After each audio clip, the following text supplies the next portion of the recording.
Halo, apa kabar? Assalamualaikum warahmatullahi wabarakatuh. Kembali berjumpa dalam program Off the Record, membaca berita di balik berita. Masih terus bersama saya, Hersy Arif. Dan saya Gibeta, senang sekali menjumpai Anda kembali. Semoga kita semua dalam keadaan sehat. Yes, oke Mbak Agi. Saya kira kita masih akan terus melanjutkan rempang ya, membahas rempang atau rempang sih bacanya ini rempang ya. Saya ingat ini. Ya, tapi apapun ya, mudah-mudahan kita nggak terlalu salah ejaannya gitu ya. Nah, ini perkembangan terbaru ini saya kira sangat menarik karena respon dari pemerintah pusat itu memang betul-betul sangat pro investasi dan juga tidak memperdulikan faktor warga. Itu yang jadi membuat kita tidak terkejut ketika kemarin di lapangan aparat bertindak represif seperti itu, ya Mbak Agi ya. Karena Ya, Pak Jokowi tetap saja menganggap bahwa ini persoalan komunikasi sosialisasi. Jadi simpel banget kalau kita nyimak pernyataannya Pak Jokowi. iya. Ya itu komunikasi yang kurang baik lah. Saya kira kalau warga ajak bicara, diberikan solusi, karena di situ sebetulnya sudah ada kesepakatan bahwa warga akan diberi lahan 500 meter. Plus bangunannya 40 tipe 45. Tapi ini kurang dikomunikasikan dengan baik sehingga terjadi masalah. Tapi menurut saya nanti mungkin besok atau lusa Pak Menteri Bahlil akan ke sana akan memberikan penjelasan mengenai itu. Oke Mbak Ki, jadi menurut Pak Jokowi tadi itu persoalan hanya sosialisasi, padahal sebenarnya orang mereka ini diberi ganti rugi. Sangat sederhana banget apa yang disampaikan oleh Pak Jokowi di situ. Ini saya jujur sangat prihatin melihat pernyataan Presiden semacam itu, apalagi kemudian saya juga tidak heran kalau muncul pernyataan-pernyataan sebelumnya dari Pak Hadi Cahyanto, Menteri ATR yang menganggap bahwa ya warga itu nggak punya hak, punya alas hukum yang kuat di situ. Begitu juga dengan Pak Mahfud MD sebelumnya, karena memang betul-betul mereka melihat bahwa ya warga ini sebenarnya sederhananya dianggap sebagai penyerobot lahan lah gitu ya Mbak ya. Kalau kita lihat pernyataan mereka ini ya Mbak ya.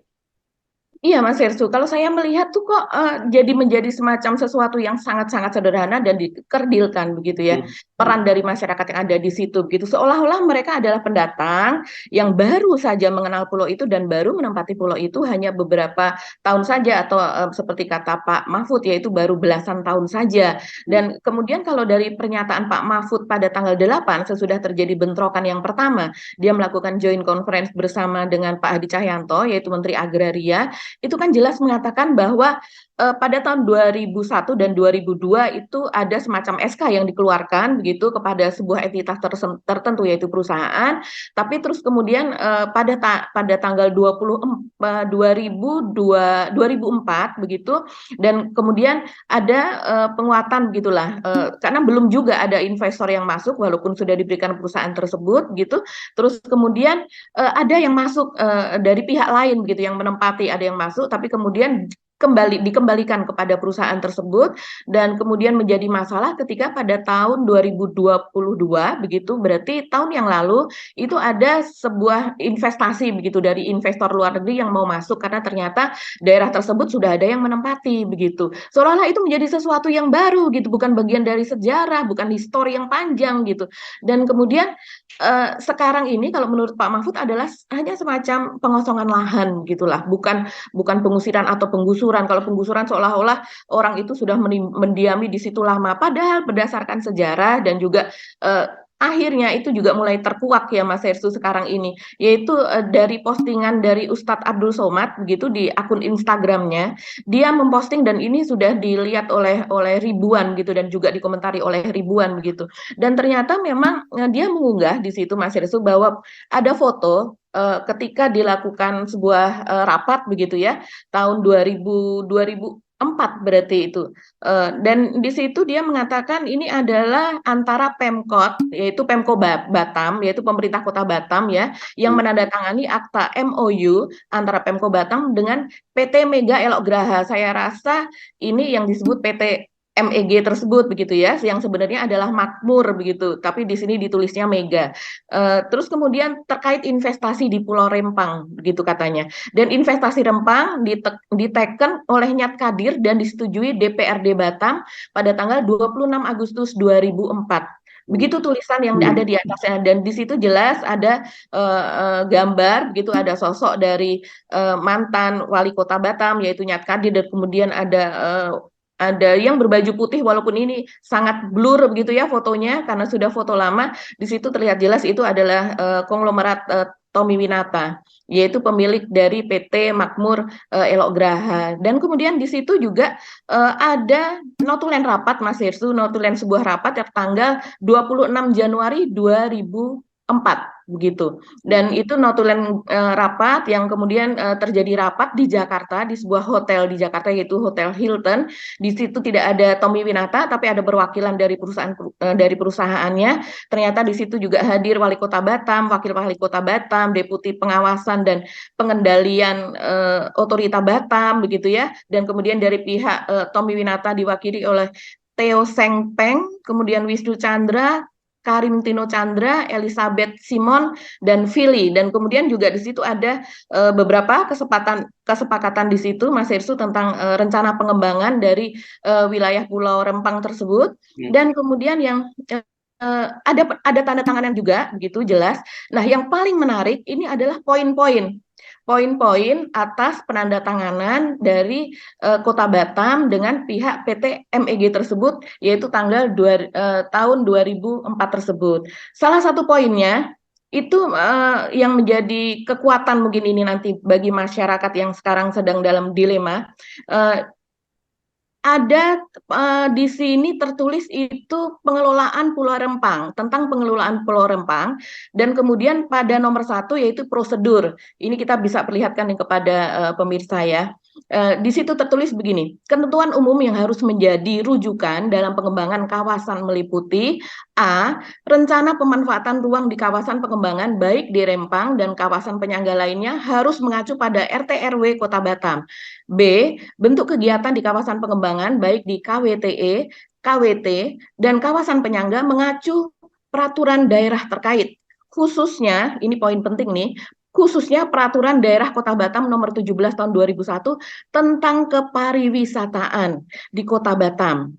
JO titik peraturan atau junto begitu ya, peraturan daerah nomor 3 tahun 2003. Dan kemudian yang C, ini yang sangat-sangat penting dan kemudian diberi stabilo ini pada unggahan tersebut, perkampungan tua yang terdapat di Pulau Rempang dan pulau-pulau lainnya yang termasuk dalam nota kesepakatan tersebut harus tetap dipertahankan dalam kurung enclave sehingga tidak termasuk dalam wilayah pengembangan kawasan.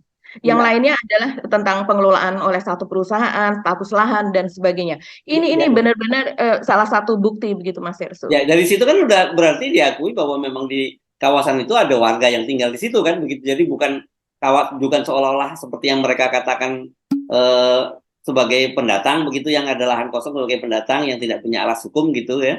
Dan ini mungkin dimaksud, saya kira enclave ini adalah 16 kampung tua itu ya yang sekarang disebutkan ya. Betul, saya rasa juga demikian. Kemudian apalagi di sini disebutkan perkampungan tua yang terdapat di Pulau Rempang. Nah, perkampungan tua ini sebenarnya kan dulu juga kalau kita ingat pembangunan Kota Batam pun juga ada perkampungan tua semacam ini begitu. Jadi memang karena di sana memang banyak kalau Melayu itu kan bukan suku tapi dia sebuah bangsa kan, bangsa Melayu begitu, ras begitu ya. Jadi memang kan menyebar di banyak ya, selain di Indonesia juga di Malaysia, di Singapura dan sebagainya begitu. Saya rasa tidak mungkin ketika sebuah bangsa ini menyebar demikian banyak, ada satu pulau di situ yang dimana di Galang ada orang Melayu, terus kemudian juga di Kota Batam pun ada kampung adat Melayu begitu, dan kemudian tiba-tiba di Rempang itu kosong begitu saja tanpa ada kampung tuanya begitu. Itu pulau itu kan kita sering sebutnya juga Barelang kan, Batam, Rempang, Galang gitu ya. Ya, dan kita sebenarnya begini ya. Saya kira mungkin agak berbeda dengan orang Jawa. Melayu ini bukan hanya bangsa agraris, tapi dia juga bangsa pelaut ya. Saya kira mayoritas gitu. Tapi saya kira filosofinya tetap nggak beda jauh juga di Jawa itu ya. Itu yang kaitannya nanti lagi dengan pernyataan Pak Jokowi yang seolah-olah kasusnya itu simpel banget gitu soal komunikasi karena ganti rugi yang diberikan tidak tersampaikan begitu. Bukan persoalan itu, bukan hanya sederhana itu. Pak Jokowi sebagai orang Jawa pasti tahu filosofi di kalangan orang Jawa yang masyarakat agraris itu yang sebutnya sadunguk batuk sanyari bumi di tohi pati.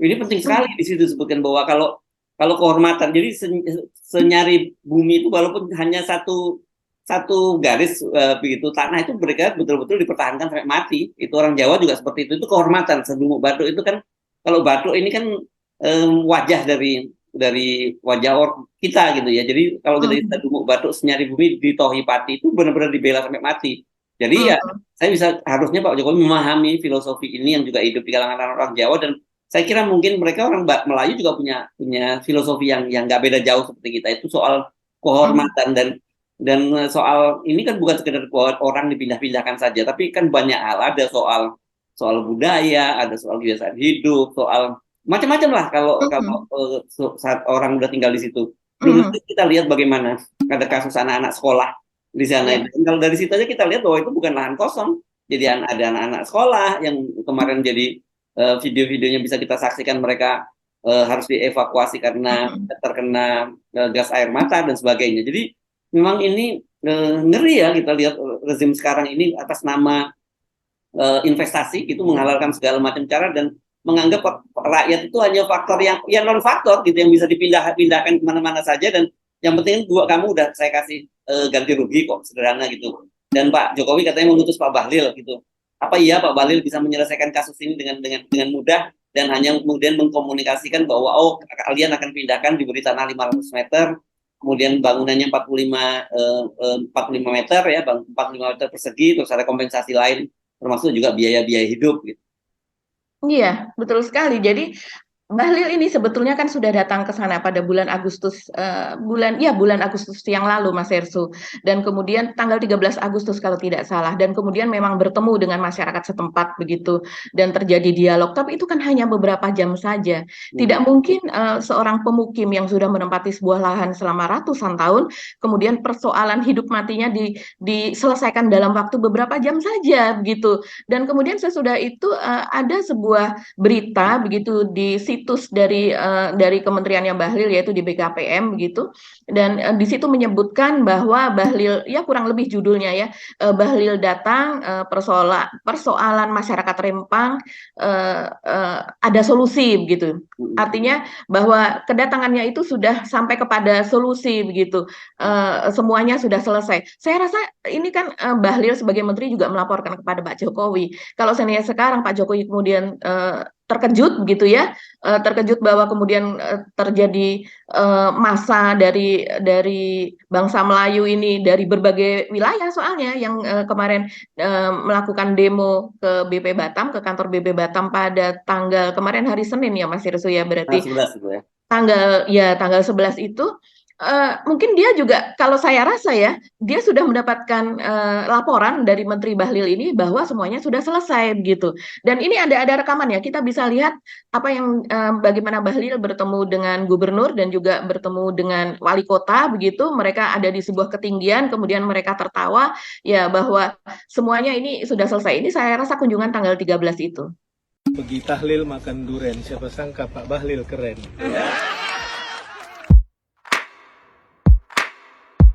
Hari ini kita melakukan peninjauan lokasi investasi di Pulau Rempang dengan Pak Gubernur Kepri dan Pak Wali Kota sekaligus Kepala BP Batam. Lokasi ini adalah untuk membangun industri kaca dan solar panel terbesar kedua di dunia. Jadi di China nomor pertama dan di sini nomor 2. Dan paten sekali Pak Gub, kita jalan kaki sampai ke atas. Ini baru sebut dengan kerja. Kita hari ini merasa bahagia ya Pak Menteri datang. Selama ini kita sama Pak Wali terus berpikir ini menghadapi masyarakat, solusi apa yang bisa menjamin relokasi ini dengan biaya yang harus tersedia. Dan alhamdulillah tadi Pak Menteri sudah mencari. Nah, dari situ kan kita bisa melihat sepertinya ya mereka tertawa-tawa begitu ya Mas Hersu. Sepertinya mereka memang sudah melihat bahwa ini akan selesai. Nah, tanggal 11 atau tanggal 13 itu, Pak? Kalau hari Senin tanggal 11 ya? Ya, sesudah tanggal 7 itu kan terjadi demo yang pertama ya, yang kemudian polisi mengeluarkan gas air mata Oke. dan anak-anak dibawa ke rumah sakit begitu. Ini yang kejadian bulan September nih kalau tanggal Bulan 7. Septembernya ya. Bulan September. Terus kemudian pada hari Senin terjadi lagi demo dan kemudian terjadi bentrok ya. Nah, tapi kalau Bahlil ini dia datang tanggal 13 Agustus. Oh, Nah, Agustus ini bukan September ini ya, bukan ya? ya, Ya. Agustus karena dia melakukan dia berkunjung ke Cina ke Xinyi Group tersebut, ke perusahaan tersebut dan kemudian melakukan penandatanganan MOU investasi untuk Indonesia itu bulan Juli. Jadi memang Bahlil ini dia sendiri yang melakukan penandatanganan ke sana bulan Juli pada tahun 2023 ini. Kalau kesepakatan investasi antara Makmur Elok Graha yaitu perusahaan milik Tommy Winata dengan Xinyi Group tersebut dilakukan pada tahun 2022 gitu. Jadi ada perubahan ya dari sejak awal, konsep awal. Kalau tadinya kan Eco City itu betul-betul itu untuk pariwisata begitu Mbak ya. Dengan begitu ya sangat mungkin kemudian dalam pariwisata itu ada enclave, ada kantong-kantong kampung tua tadi, dan itu justru malah bisa menjadi kekuatan dan daya tarik dari sebuah pariwisata kan. Banyak orang kan juga tertarik untuk mengunjungi daerah-daerah yang bersifatnya kampung-kampung tradisional begitu kan. Tapi kalau sekarang dengan memasukkan ada pabrik kaca yang kedua terbesar di dunia, dan kemudian ya kita tahu kalau Cina itu kalau merelokasi, kalau bukan pabrik, kemudian dia juga merelokasi PLTU-nya yang sebenarnya di sana juga sudah diafkir karena dampak dari polusinya yang luar biasa kan. Seperti kita kemarin singgung, misalnya seperti di nikel. Nikel itu kan banyak juga PLTU-nya dari Cina yang masih menggunakan teknologi batu bara yang dampak polusinya luar biasa. Dan kemarin juga disinggung bahwa antara lain mereka itu mau direlokasi karena dikhawatirkan mereka terdampak kena polusinya dari pabrik itu. Kan begitu kemarin Mbak Agi. Iya, iya. Jadi kalau saya melihat dari tadi poin soal adanya kampung tua di sana yang harus di-enclave dan kemudian pada poin sebelumnya mengacu kepada peraturan daerah Kota Batam yaitu tentang pariwisata tadi, artinya ini memang kesepakatan awalnya adalah untuk pariwisata, Mas Hersu. Iya. Kan dijadikan ada sebuah industri dan kemudian ternyata barangkali ya ketika itu belum diketahui bahwa pasir di sana, tanah di sana pasir kuarsanya ya.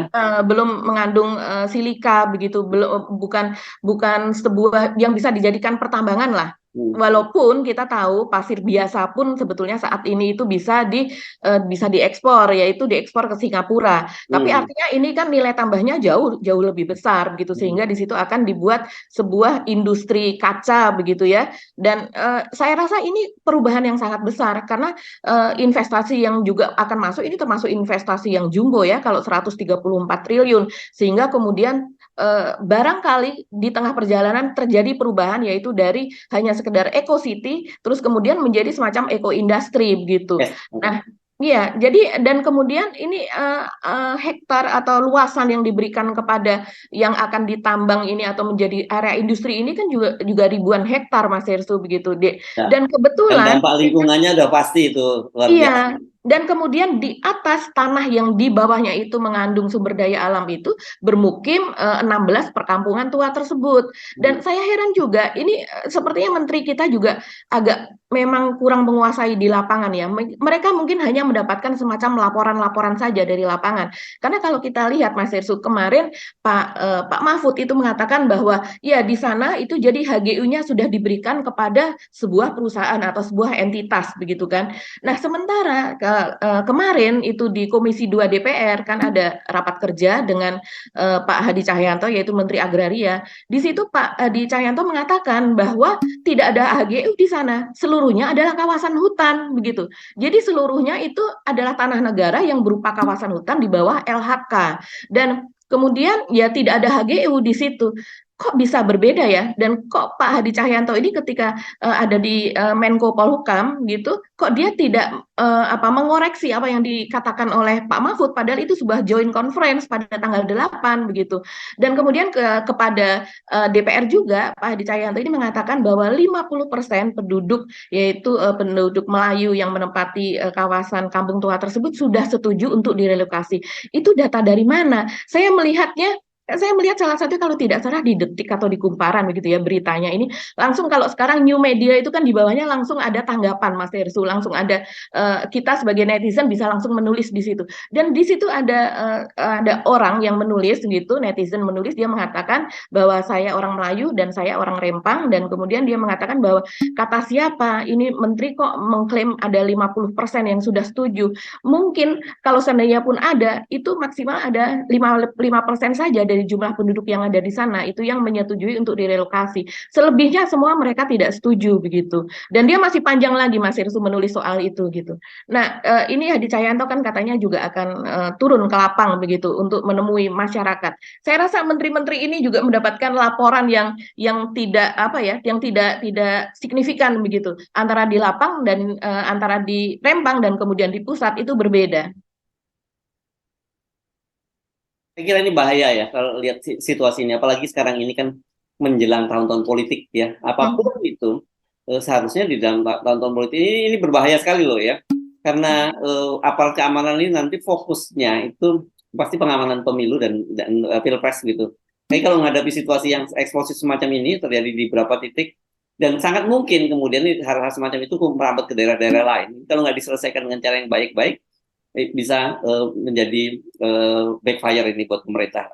Jadi tadinya cuma semangatnya untuk investasi, tapi kemudian dampaknya itu bisa jauh lebih buruk dari yang dibayangkan. Karena ini kan kemarin sudah menjadi amok ya yang terjadi di Rempang dan Batam kemarin itu. Iya, yang tadi ada di opening kita, Mas Ersu, itu kan memperlihatkan itu pernyataan dari Satria Pembela Melayu yang katanya mereka menamakan diri dari Persatuan Orang Melayu Kabupaten Sintang, Kalimantan Barat. Seperti kita katakan tadi bahwa Melayu ini adalah sebuah bangsa yang mereka bermukim di banyak tempat. Jadi sebelum Indonesia merdeka, ini bangsa ini kan sudah ada, begitu kan? Sebuah bangsa itu kan terbentuk lebih dulu, begitu. Dan ini mereka membuat postingan seperti itu tidak hanya sendiri Mas Yesus yang kalau saya lihat di media sosial itu banyak sekali postingan untuk membela dan mereka mengatakan bahwa saya orang Melayu yang berada di sini, saya orang Melayu yang ada di yang ada di Jambi, saya orang Melayu yang ada di ada bagian Sumatera, ada yang pokoknya macam-macam. Bahkan orang Melayu yang ada di Jawa pun dia mengatakan saya adalah bangsa Melayu tapi saya lama tinggal di Jawa dan saya begini-begini, itu banyak sekali Mas Ersu. Jadi ini kemarahan ini sudah mulai melebar begitu ya dan kemudian menjadi semacam menjadi semacam perlawanan dari sebuah bangsa begitu kan, karena mereka merasa senasib karena ini kan mereka menganggap bahwa satu dengan yang lain adalah saudara begitu dan mereka merasa bahwa mereka dulu juga ikut melawan penjajah Belanda begitu, ikut mendirikan bangsa ini begitu Mas Ersu. Jadi mereka sangat-sangat tersinggung kalau seandainya dikatakan bahwa mereka adalah pendatang apalagi baru menempati hanya belasan tahun di tanah yang jelas-jelas memang di sekitarnya pun banyak bermukim dari orang-orang Melayu ini. Dan kemudian kalau kita melihat nih satu lagi Mas Ersu yang mungkin ini harus menjadi catatan signifikan nih dari para menteri kita. Tidak mungkin di sana di Pulau Rempang tersebut akan berdiri sekolah, bahkan tidak hanya 1-2 sekolah begitu. Jadi sekolah TK negeri itu ada 1, sekolah SD negeri ada 6, dan kemudian SD swasta ada 1, dan sekolah SMP negeri ada 3. Coba bayangkan kalau seandainya SMP saja anak-anak SMP ini kan sudah banyak meluluskan lulusan begitu ya. Nah kalau seandainya usia mereka itu sekitar 15 tahun mereka bilang saya lahir di pulau tersebut dan orang tuanya lahir di pulau tersebut, neneknya juga di pulau tersebut, itu saja sudah berapa puluh tahun. Apalagi ada catatan yang signifikan gitu bahwa memang mereka sudah menempati di sana sejak tahun 1834. Dan kemudian kok ya lucu Mas Ersu, ini kan negeri, SD negeri, SMP negeri, TK negeri, ini kan diurus oleh pemerintah begitu. Dan iya, bahkan kalau yang setahu saya sebuah SD itu akan ada itu lewat usulan masyarakat yang menginginkan ada SD karena di sini banyak anak begini dan sebagainya. Akhirnya kemudian pemerintah mendirikan SD di situ. Dan SD-nya yang negeri tidak hanya 1 tapi ada 6 gitu. Nah, ini artinya memang pemerintah mengakui di situ ada pemukim dan ini sudah sejak lama kalau kita melihat catatan SD itu berdiri kapan persoalan, apalagi ada satu lagi yang saya temukan Mas Hersu, ada sebuah catatan hukum, yaitu di Mahkamah Agung ternyata ada penduduk Rempang yang penduduk Pulau Rempang begitu yang mereka memiliki kasus dan kemudian sampai ke tingkat kasasi di Mahkamah Agung. Dan saya lihat itu ada nama jalannya, nama pulaunya, alamatnya lah. Kalau di situ sudah jelas seperti itu, pasti ada KTP-nya, ada Tahun kakak berapa itu dan kasusnya? sebagainya. Saya lupa tahunnya Mas Firsu, tapi saya ada nanti saya screenshot ya untuk memperlihatkan bahwa memang secara hukum, secara secara bidang-bidang yang lain, misalnya pendidikan, apa ini memang diurus dan ada kalau seandainya pemerintah mendirikan SD di situ, seperti kata Pak Hadi Cahyanto bahwa itu adalah kawasan hutan, masa pemerintah mendirikan banyak sekali sekolah di kawasan hutan? Siapa yang mau sekolah, gitu kan? Iya, Dan iya, ada puskesmas juga Mas Hersu. iya, Pada iya, tahun 2015 didirikan puskesmas di situ. iya, oke. Oke, banyak sekali kejanggalan yang saya kira tolonglah para pejabat petinggi pemerintah, jangan hanya Anda dapat laporan dari lapangan dan kemudian Anda dengan mudah menyampaikan itu dan memberikan stigma seolah-olah kan ini mereka ini seperti penghuni liar gitu yang Ya, yang betul. berhak untuk digusur-gusur saja oleh pemerintah. Ini menimbulkan kemarahan dari etnis atau bangsa Melayu dan kalau kemudian orang seperti Ustadz Abdul Somad juga sampai bersuara ini, saya kira dia juga melihat ada soal yang sangat serius dan pengaruhnya Abdul Somad tentu sangat sangat besar ya. Bukan hanya etnis Melayu tapi dia melintas etnis ya saya kira. Iya, dan saya rasa ini akan menjadi tugas berat bagi Bahlil ya, dengan kapasitas dia yang kita tahu kemarin saja seharusnya itu ketika dia datang tanggal 13 Agustus, itu kan 1 bulan sesudah dia menandatangani investasi itu di Cina, itu saya rasa seharusnya memang harus betul-betul selesai kalau dia bisa Ya. mengklaim bahwa menteri datang ke sana dan kemudian persoalan masyarakat Rempang ini mendapatkan solusi dan sekarang setelah semuanya menjadi terlalu liar masalahnya begitu dan masyarakat di Rempang sekarang ini Mas Hersu kabarnya kabar terakhir yang kita terima mereka ketakutan untuk keluar dari rumah bahkan mereka pergi dari Pulau Rempang dan itu dikejar sampai ke Galang dan juga sampai ke Batam begitu bahkan sampai ke tempat lain karena memang kemarin kan terjadi cukup anarkis ya demo yang terakhir itu di mana mereka merusak kantor BP Batam begitu dan kemudian juga banyak sekali rekaman yang beredar kabarnya ada yang mengabarkan 25 tapi ada dari pihak kepolisian sendiri mengatakan ada 47 orang yang ditangkap begitu dan ini masih akan terus bertambah saya lihat di media sosial begitu ya itu ramai sekali ada pernyataan-pernyataan sudah ada yang ditangkap lagi dan sebagainya dan penangkapan ini membuat mereka ketakutan begitu. Ya, oke. Baik. Pesan kita tentu saja untuk warga Rempang dan juga aparat keamanan di sana. Saya kira mesti sama seperti yang disampaikan lembaga kerapatan adat Melayu ya kalau nggak salah. Lembaga adat Melayu ya, LAM ya. Lembaga Melayu itu ya mesti menjaga situasi yang lebih kondusif dan tolong diperlakukan warga negara itu sebagai anak bangsa itu sebagaimana amanat dari konstitusi kita kan tugas pemerintah itu untuk memakmurkan kehidupan rakyatnya bukan malah membuat miskin rakyat yang ada di kawasan itu. Kita mohon pamit ya, sampai ketemu lagi esok. Saya Herz Munarif. Dan saya Agi Beta, terima kasih atas perhatian Anda. Tetap salam 0%. Wassalamualaikum warahmatullahi wabarakatuh. Waalaikumsalam warahmatullahi wabarakatuh.